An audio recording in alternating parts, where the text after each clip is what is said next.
Hey guys, it's Peter, and welcome to my channel, Peter Watches TV, where I watch all the television shows, and then I come over here and I react to them. And today I want to talk about a limited series that is on Netflix right now. It's still trending on the top 10, even though it came out like 2 or 3 weeks ago. I can't believe it's still trending. I mean, I can believe it's still trending because it's so good.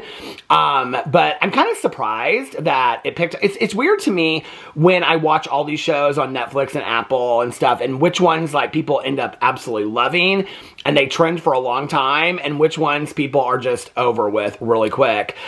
So this is going to be a spoiler-free review because I don't want to. I'm just going to get into a little bit of the basics of what this show is about, but I don't want to ruin it for anybody because I loved the show. I thought it was so fantastically done.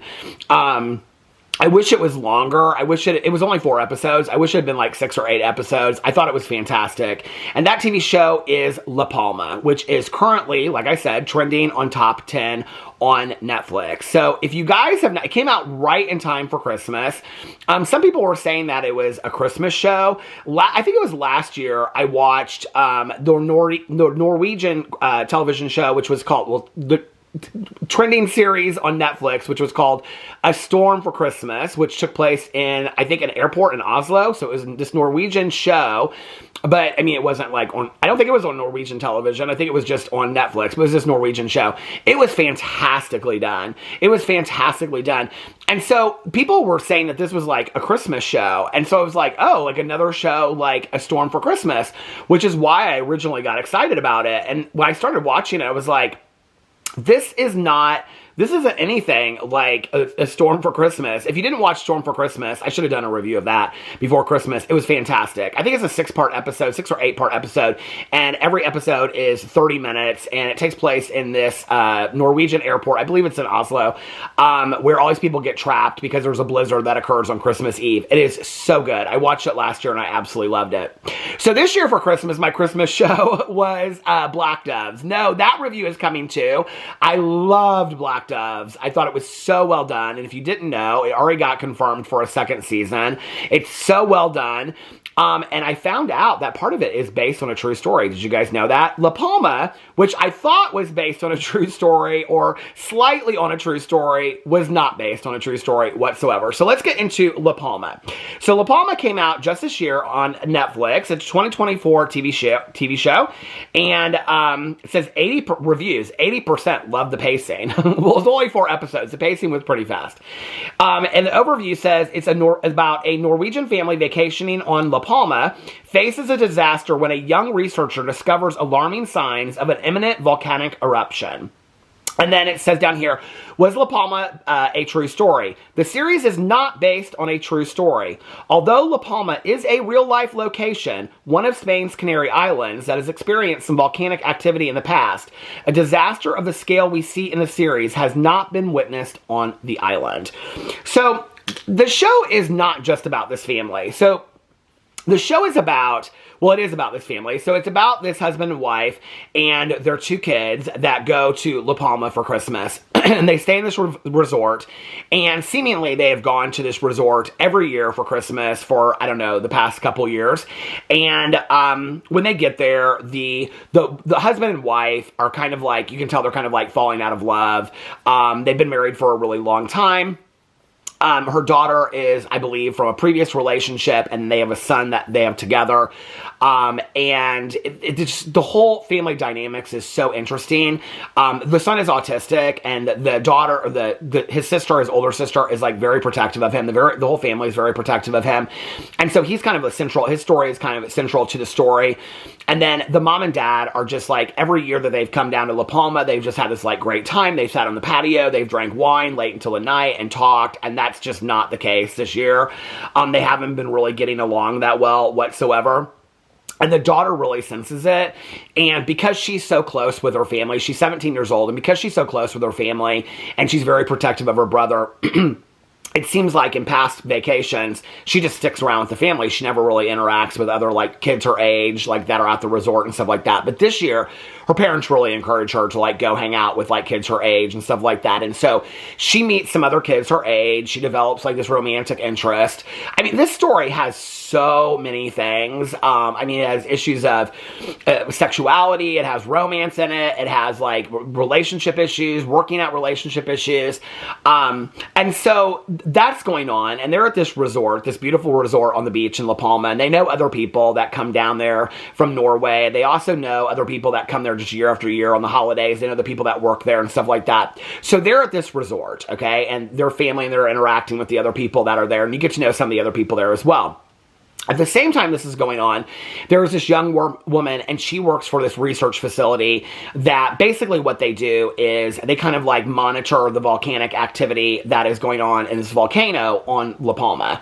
And she and her brother were in the tsunami that happened in Thailand, like or Sri Lanka, years and years and years and years ago, and they lost their parents. So it's just her and her brother, and she's working in this research facility, and she is like taking care of her brother. He lives with her.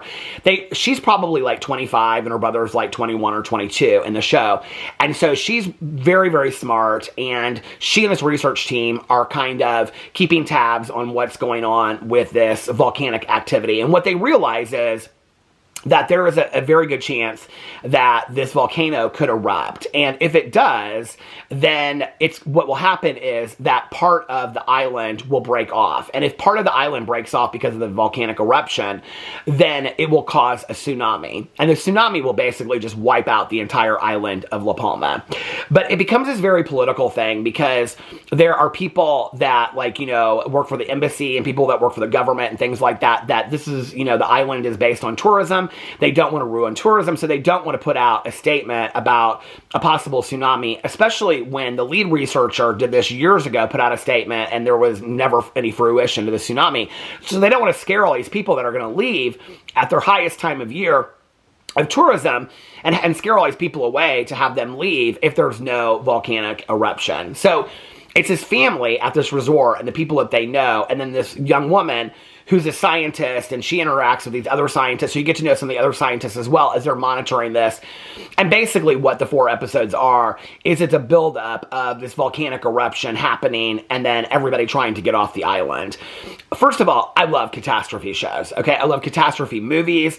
I don't really care how bad the catastrophe movies are. I love them. I will watch any catastrophe movie. I watch catastrophe movies on Tubi all the time because they're free. I love catastrophe movies. This is probably one of the most well-done catastrophe movies, shows, anything I've ever seen, ever in my life. It is so well done. In fact, if you ever watched the movie The Impossible, which was about the tsunami in Sri Lanka, it reminds me a lot about, it reminds me a lot of that movie, how well it's done. I mean, you really understand the interpersonal relationships of the characters. You understand their fears. You understand their hopes, their dreams. A lot of them are just kind of like they've given up on, you know, like life and love and hopes and dreams and stuff like that. You get to know the characters. The character development is fantastic. I'm somebody that if I read a book or I watch a show, if I can get into the characters, this is part of like why I love Dark so much. The show Dark was so confusing, but I loved the characters. If you can sell me on a character, then I can get into any show. And the characters were so well done.